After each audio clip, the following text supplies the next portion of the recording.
The last dog, Katherine Paterson. Brock approached the custom gate.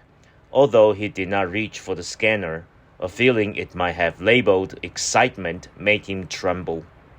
His fingers shook as he punched in his number on the inquiry board. This is highly irregular Brock, 0956700038. The disembodied voice said. What is your reason for external travel? Brock took a deep breath. Scientific research, he replied.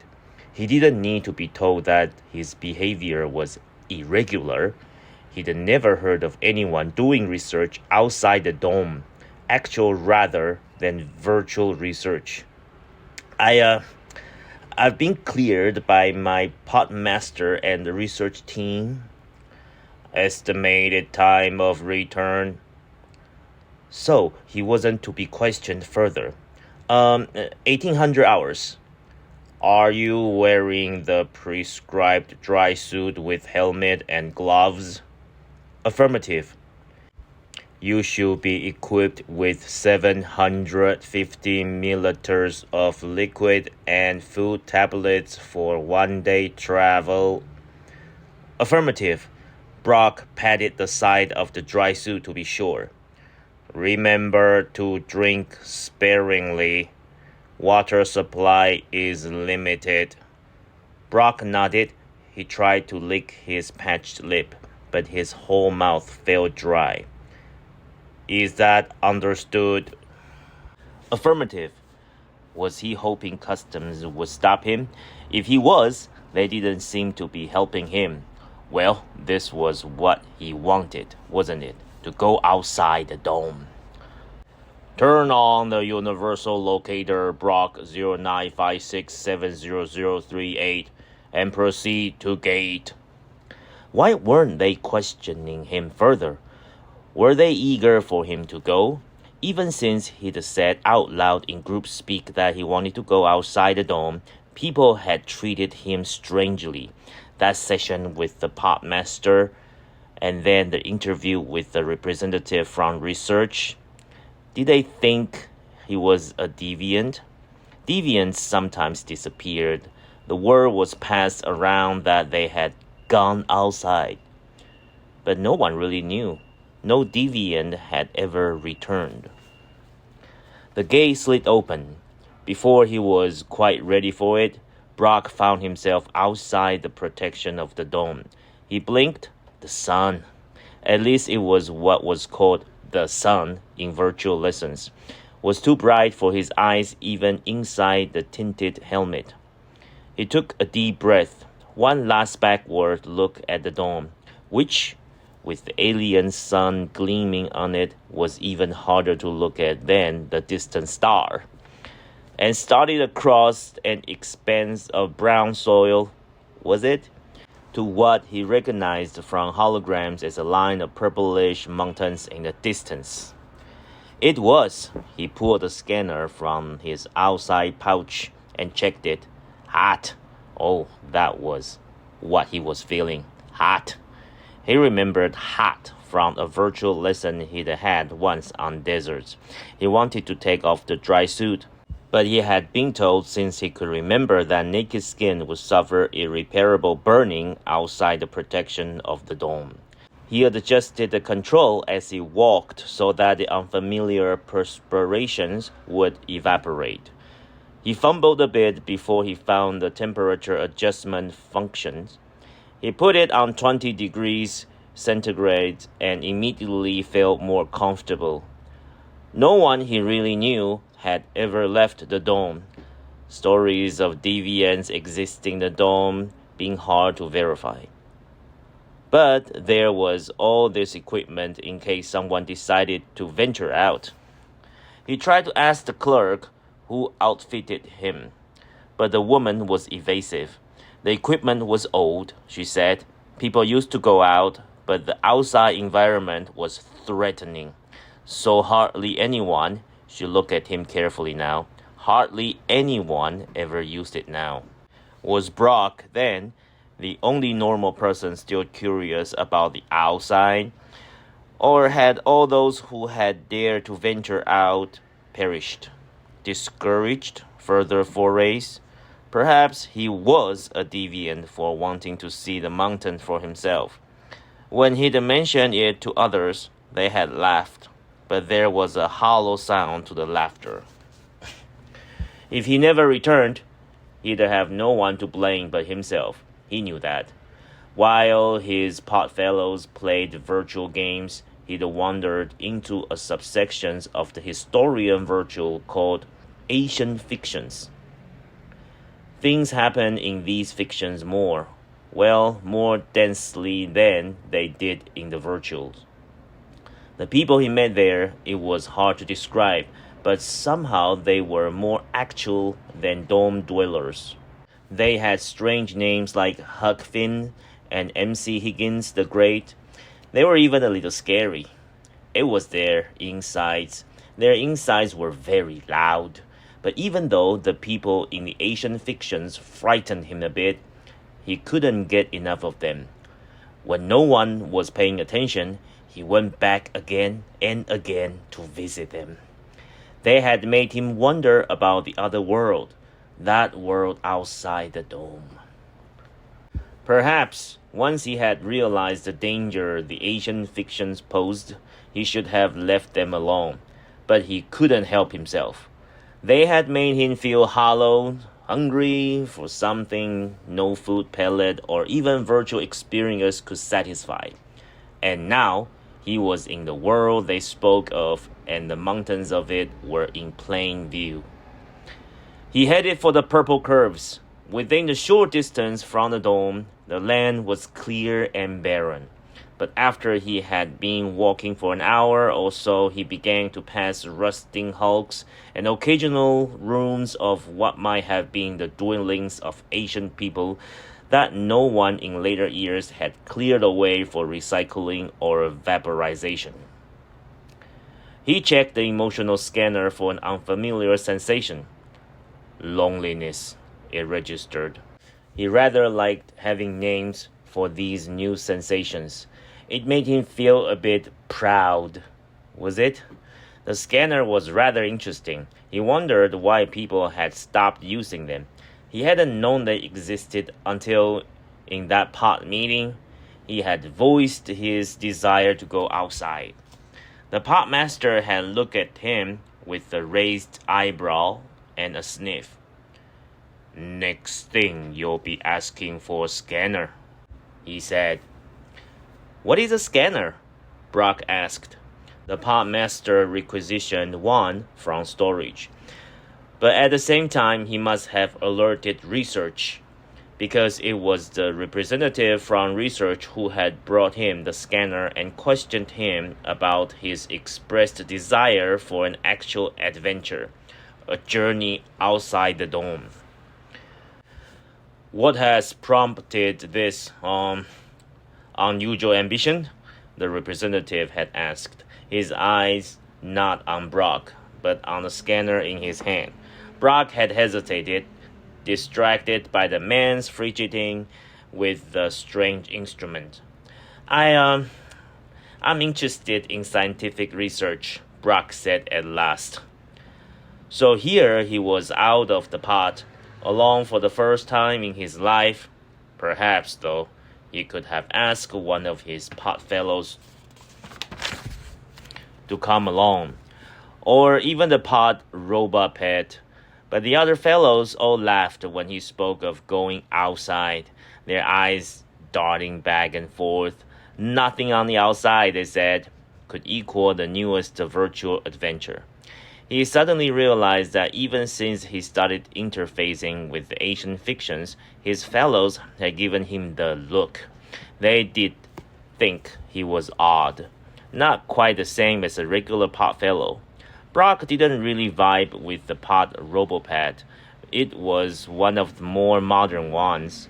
And when they'd programmed its artificial intelligence, they'd somehow made it too smart. The robopad in the children's pod last year was older, stuppier, and more fun to have around. He'd badly underestimated the distance to the mountains. The time was well past noon, and he had at least 3 kilometers to go. Should he signal late return or return about now, he didn't have much more than one day's scant supply of water and food tablets, but he was closer to the hills than to the dawn. He felt a thrill, excitement, and pressed on. There were actual trees growing on the first hill, not the great giant of virtual history lessons, more scrubby and bent, but they were trees. He was sure of it. The potmasters had said that trees had been extinct for hundreds of years. Brock reached up and pulled off a leaf. It was green and had veins. In some way, it looked like his own hand. He put the leaf in his pack to study later. He didn't want anyone accusing him of losing his scientific objectivities. Only deviants did that. Further up the hill, he heard an unfamiliar burbling sound. No, he knew that sound. It was water running. He'd heard it once when the liquid dispenser had malfunctioned. There'd been a near panic in the dome over it. He checked the scanner. There was no caution signal, so he hurried toward the sound. It was a brook. He was sure of it. Virtual lesson had taught that there were such things outside in the past, but that they had long ago grown poisonous. Then in the warming climate had dried up, but here was a running brook. Not even a 4-hour journey from his dome, his first impulse was to take off his protective gloves and dip a finger in it. But he drew back. He had been well conditioned to avoid danger. He sat down clumsily on the bank. Yes, this must be grass. There were even some tiny flowers mixed in the grass. Would the atmosphere poison him if he unscrewed his helmet to take a sniff? He punched the scanner to reach conditions, but the characters on the scanner panel danced about uncertainly until, at length, the disembodied voice said, "Conditions unreasonable." He'd better not risk it. He pushed the button now for liquid and pellet. A tube appeared in his mouth. It dropped a pellet on his tongue. From the tube, he sucked liquid enough to swallow his meal. What was it they called outside nourishment in the history virtuals? Picnic? Something like that. He was having a picnic in the woods by a brook. A hasty consulting of the scanner revealed that what he was feeling was pleasure. He was very glad he hadn't come with an anxious pot fellow, or worse, an advanced robopad that would no doubt be yanking at his suit already, urging him back toward the dome. It was then, in the middle of the post-panic satisfaction, that he heard the new sound. Like that programmed in a robopad, yet different. He struggled to his feet. The dry suit from storage was certainly awkward when he wanted to stand up or sit down. Nothing on the scanner indicated danger, so he went into the scrubby woods toward the sound and stopped abruptly. Something was lying under the shadow of the tree. Something about a meter long. It was furred and quite still. The sound was not coming from it, and then he saw a small dog, the puppy. He was sure it was a puppy, nosing the stiff bodies of what must once have been its mother, making the little crying sound that he'd heard from the brook. Later, much later, he realized that he should have been wary if the older dog had died of some extradermal disease. The puppy might have been a carrier, but at the time, all he could think of was the puppy, a small creature who had lost its mother. He'd found out about mothers from the virtuals. Mothers were extinct in the dome, Children were conceived and born in the lab and raised in units of 12 in the pots, presided over by the bank of computers and pot masters. Nuclear families, as everyone knew, had been wasteful of time, energy, and space. There was an old proverb: the key to survival is efficiency. So though Brock could guess the puppy was sad, like the fiction person Joe whose pot mate expired, he didn't know what missing a mother would feel like, and who would whimper for a test tube. Brock had never seen a dog, of course, but he'd seen plenty of dog breed descriptions on the science history virtual. Dogs had been abundant once. They filled ancient fictions. They even had names there: Lassie, Toto, Saunders. But now dogs were extinct, gone during the Dark Ages when the atmosphere had become warm and poisonous. The savages who had not had the intelligence or wealth to join the foresighted dawn crafters had killed all animals wild or domesticated for food, before they had eventually died out themselves. It was all in one of the very first virtual lessons. He had seen that one many times. He never confessed to anyone how well and it made him feel. But obviously, dogs were not quite extinct. Cautiously, he moved forward a small one. Alert, alert, scanning unknown object. Brock pushed the off button. Are you sure you want to turn off scanner? Affirmative. He stuck the scanner into his pouch. The puppy had lifted its head at the sound of his voice. It looked at him, head cocked, as though deciding whether to run or stay. It's all right, dog, Brock said soothingly. I won't hurt you. He stayed still. He didn't want to frighten the little beast. If it ran, he wasn't sure he'd be able to catch it in his clumsy dry suit. Slowly, he extended his gloved hand. The dog backed away anxiously. But when Brock kept his hand extended, the puppy slowly crept toward him and sniffed, making whimpering sounds. It wasn't old enough to be truly afraid, it seemed. The pup licked his glove tentatively, then backed away again. It was looking for food, and plasticine gloves weren't going to satisfy. Brock looked first at the dead mother, whose source of nourishment must have long dried up. Then around the landscape. What would a dog eat? A puppy on its own? He took off his glove and reached through his pouch into the inside pocket that held his pellet supply, making every move slow and deliberate so as not to startle the dog. He held out a pellet. The dog came to his hand, licked it, then the pellet. It wrinkled its nose. Brock laughed. He didn't need a scanner now to tell him that what he felt was pleasure. He loved the feel of the rough tongue on his palm and the little furred face questioning him. It's all right, fellow. You can eat it. As though understanding, the pup gulped down the pellet, then looked around for more, now realizing that it had just bolted down the whole meal. When the dog saw there was no more coming, it ran over to the brook. Brock watched in horror as it put its head right down into the poisonous stream and lapped noisily. Don't! Brock cried.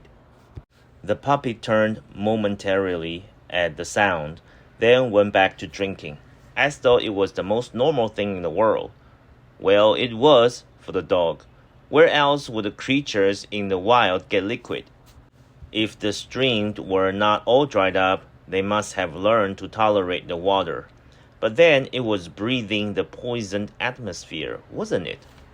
Why hadn't it hit Brock before?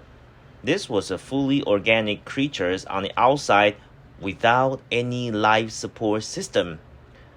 What could that mean? Some amazing mutations must have occurred, making it possible for at least some creatures to breathe outside atmosphere and drink its poison water. Those who couldn't died, those who could survive and got stronger. Even the ancient scientist Darwin knew that, and Brock had come upon one of these magnificent mutants. The puppy whimpered and looked up at Brock with large, trusting eyes. How could he think of it as a mutant specimen?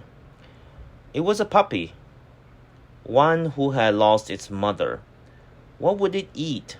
There was no sign of food for a carnivore. Perhaps way back in the mountains, some small mammals had also survived, keeping the food chain going, but the puppy would not live long enough to find its way there, much less know how to hunt with its mother gone. For the first time in his life, something deep inside Brock reached out toward another creature. The thought of the puppy languishing here by the side of its dead parent until it too. Your name is Brock, all right? The ancient astronomers had named stars after themselves. He had discovered something just as wonderful. Didn't he have the right to name it sort of after himself while preserving the puppy's uniqueness? Don't worry, Brock. I won't let you starve. Which is why Brock appeared at the custom portal after dark, the front of his dry suit stained, carrying a wriggling Canis familiaris of uncertain breed. If there had been any way to smuggle the dog in, Brock would have, but he couldn't for the life of him figure out how. As it was, every alarm in the area went off. He stepped into the transitional cubicle. The disembodied voice of the mother queried him. Welcome back, Brock 0956700038. You are late. Affirmative. And you are carrying contraband. I pulled a leaf. Deposit saying in quarantine bins. Affirmative. Sensors denote warm-blooded presence, not an official roster. I found a dog, Brock mumbled. Repeat. A dog. Canis familiaris is extinct. Well, maybe it's just a robopet that got out somehow. Corrections. Robopets are bloodless. Leave dry suit for sterilization and process to quarantine inspection. The official in quarantine inspections, who rarely had anything to inspect, were at first nervous, and then they watched the puppy happily licking Brock's face, interested despite themselves. An actual dog! None of them had even seen one, of course. And Brock's dog was so much, well, more vital than a robopet. And although, on later reflections, they knew they should have terminated or expelled it, they couldn't quite bring themselves to do so that night. It will have to go to research, the chief inspector finally declared. Permission requested to hand-carry the dog known as Brock to research, Brock said. There was a bit of an argument about that. Several inspectors sought the honor, but the chief declared that Brock, having shed his dry suit and being already contaminated, should be placed with the dog in a hermetically sealed air car and transported to research. The scientists in research were predictably amazed to see a live Canis familiaris. But being scientists and more objective than the lower-grade quarantine inspectors, they kept a safe distance both physically and psychically from the creature. Only the oldest scientist, dressed in proper protective clothing, came into the laboratory with Brock and a dog. He scanned and poked and prodded the poor little fellow until it began to whimper in protest. Brock need to rest, said Brock. interrupting the scientist in the midst of his inspection. She's, for by this time gender had been indisputably established, had a hard day, and if there's some actual food available, she's not used to pellets. Of course, said one of the researchers through the speakers in the observation booth. How thoughtless. Send someone out for a meat-like burger without sauce.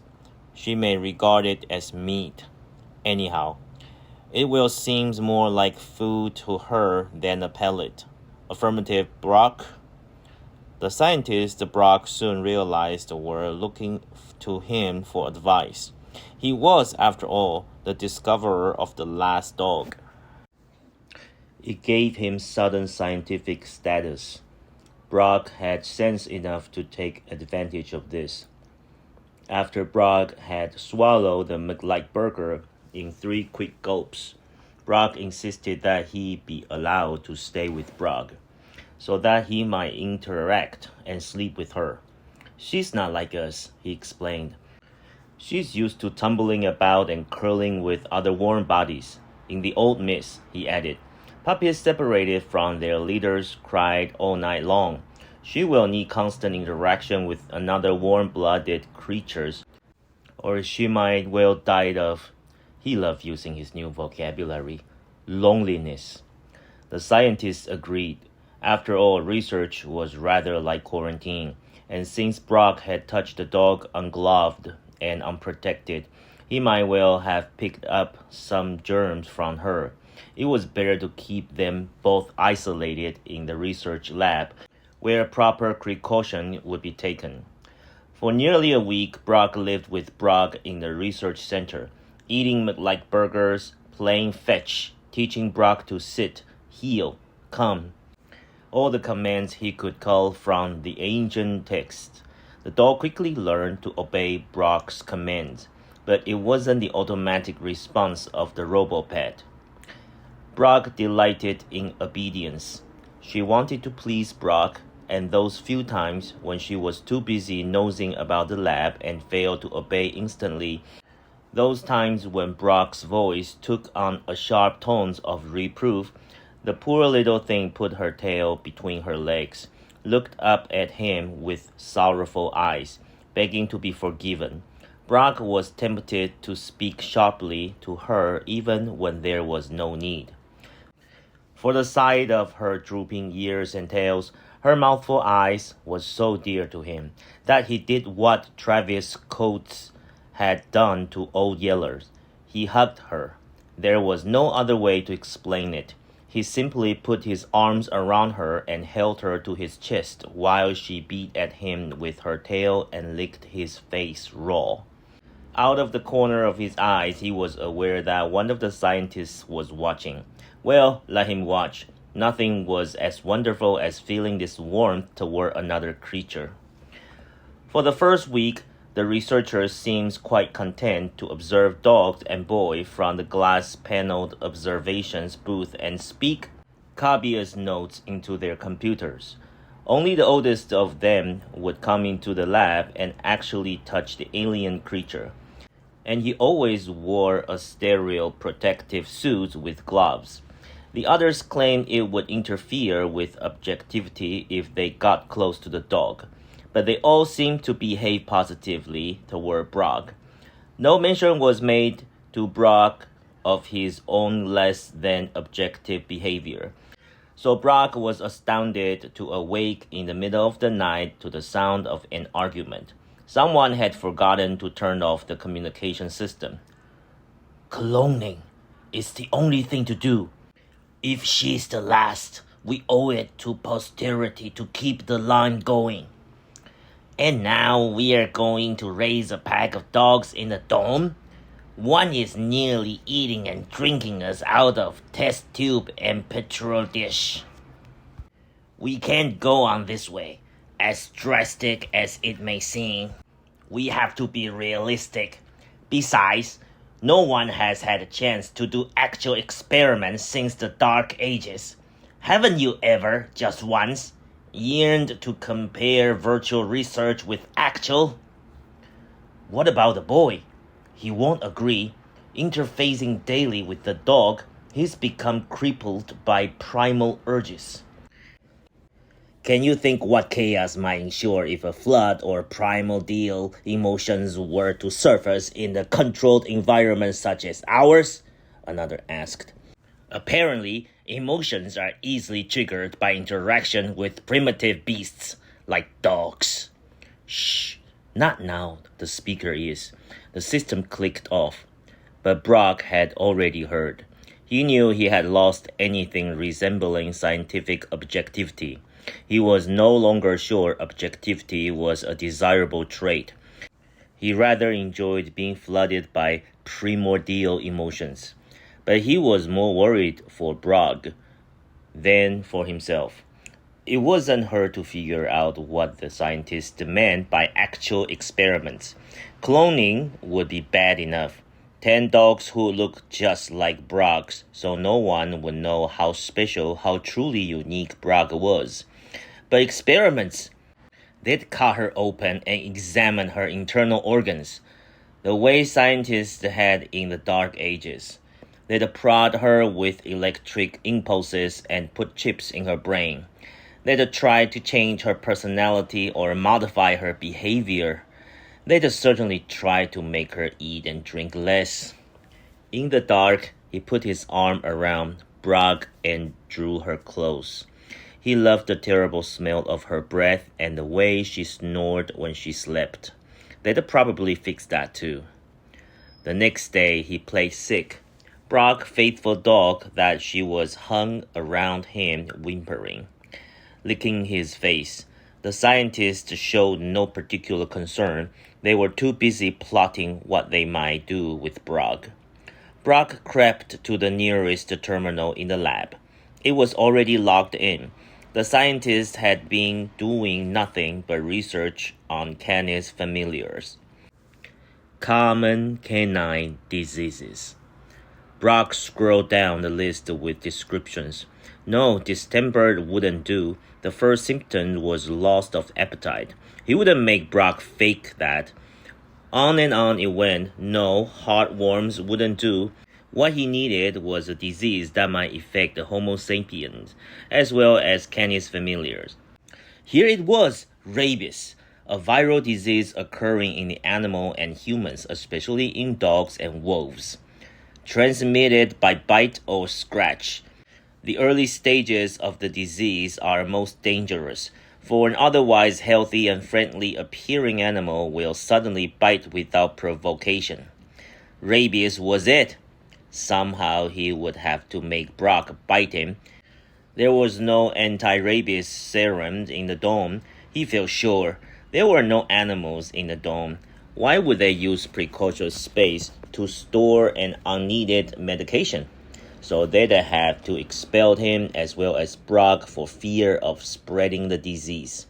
He shivered, then shook himself. No matter what lay on the outside, he could not stand to go back to the life he had lived in the dome before he met Brock. He crept back to bed, pulling the covers over Brock. When one of the scientists came into the observation booth, Brock pinched Brock's neck as hard as he could. Nothing. He pinched again, harder. Brock just snuggled closer, slobbering on his arm. Disgusted, Brock got out of bed. Brock hopped down as well, rubbing against his leg. Pinching obviously was not going to do it. While the scientist on duty in the booth was bending over a computer terminal, Brock brought his foot down on Brock's paw. A tiny yip was all he got from the cruel effort. Not enough sound even to make the man look up. Feeling better? Brock 0956700038. The oldest researcher had come into the lab. Affirmative, Brock answered. And how are you, Puppy Whoopie? The old man tickled Brock under her chin with his gloved hand. If I were the dog, I'd bite someone like that, thought Brock. But Brock, of course, simply licked the researcher's glove and wagged her tail. That was when he got his great idea. He waited to execute it until the proper moment, For the first time, all the scientists had gathered in the lab, all of them in protective garb, some of them twitching nervously in their chairs. They were sitting in a circle around Brock and Brog, explaining what must be done. "It has to be done for the sake of science," they began. Then they went on to, "for the sake of the dome community, which is always, as you well know, short on food and particularly short on water." Brock listened to the argument, nodding solemnly, pretending to agree. "It won't be as if she'll really be gone. You know, we've made virtual of her. A special series just for you to keep. You can virtually play with her whenever you like." That was the cue. Brock turned and bit Brog on the tail so hard that the blood started. Brog, surprised and enraged, spun around and bit Brock on the nose. There was a shocked silence. Every scientist leaned backward, body pressed hard against his or her chair back. Every eye was on the two of them. I don't know what got into me," Brock said. "I've been feeling very weird." The scientist continued to stare. "I was checking the historical record." All of the scientists fled the room. Someone ran to a computer terminal. When Brock offered to take Brock out of the dome and let her loose in the mountains, no one argued. Neither did they say hurry back or even take care. No one came close as he loaded his pouch with water and food pellets. The customs gate monitors asked no questions. Out of sight of the dome, Brock was delirious with joy, jumping and running about in circle around Brock's boots. Why wasn't the atmosphere choking Brock if it wasn't poisonous as the dome dwellers claimed? His heart beating rapidly, Brock unscrewed his helmet just enough to let in a little of the outside atmosphere. Nothing happened. In fact, he seemed to be breathing perfectly normally. He took off the helmet entirely. He was still breathing freely, but his heart was beating so hard. He couldn't be sure. He waited for the choking sensation he had been warned of. It didn't occur. Could they be wrong? Could the outside world have healed itself? Perhaps. Perhaps the reason the scanner had so much trouble reading the outside atmosphere was because it wasn't within the range of computerized expectations. Could it be? Could it be that fear had kept the dome dwellers prisoned many years longer than the poisoned environment would have? He unfastened the dry suit and slowly stepped out of it into the sunlight. It was wonderful how much faster he could walk without the clumsy suit. "Who knows?" Brock said to the frisky Brog. "Who knows? Maybe out here you aren't the last dog. Your mother had to come from somewhere." Brog barked happily in reply. "And maybe, just maybe, where there are dogs, there are humans as well." They stopped at the brook where they'd met, and both of them had a long drink. Brock no longer carried a scanner, but he knew what he felt was excitement. The water was delicious.